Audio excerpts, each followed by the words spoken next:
Alarobia faha-efatra ambin'ny folo ny volana septambra vetivety kely dia efa misasaka ny herinandro amin'ny mpifaliana foana no anoloranay ny mety ho toetry ny andro antsika rehetra mpanaraka ny televiziona malagasy.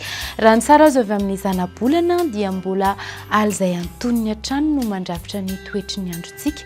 Mbola misy an'ity andian-drahona manifinify ity amin'ny ilany atsinanan'i Madagasikara any amin'iny faritra avaratra atsinanana iny izy io no hitondra orana tandrifin-drahona fa ny tapany atsimo atsinanana dia efa saika hifandimbin-drahona sy ny masoandro maina ny andro. Raha jerentsika izao raha pitso maraina dia mizara telo mazava be mihitsy ny toetry ny andro any amin'iny ilany andrefana sy ny voatandray manontolo iny dia hibalika be mihitsy ny masoandro saika mandra-parivan'ny andro mihitsy ary moa izay aty amin'ny atsimo atsinanana sy vatovavitovina hifandimbin ny rahona sy ny masoandro fa ny aty atsinanana Analanjirofo ary ny faritra Isava dia azo orana tandrifin-drahona. Dia ny tolakandro takariva indrindra dia mba azo ny anjara tandrifin-drahona ihany koa ny aty amin'ny faritra Sofia aty dia hitohy mandra-parivan'ny andro ny orana ny aty amin'ny Isava sy Analanjirofo. Sisan'izay aty amin'ny morontsiraka atsinanana dia saika ho maloka ny andro amin'ny ankapobeny dia ho maloka kely ihany koa ny aty amin'ny faritra Melaky aty. Dia raha ny vinavina ho an'ny maripana tafakatra 20 degré Celsius indray ny ambany indrindra. Efa nisondrotra izay raha hoarina amin'ny androany dia rapito izany any amin'iny faritra Ivakina Karatriny no ahitantsika izay tarehimarika ambany indrindra izay raha ho an'ny maripana.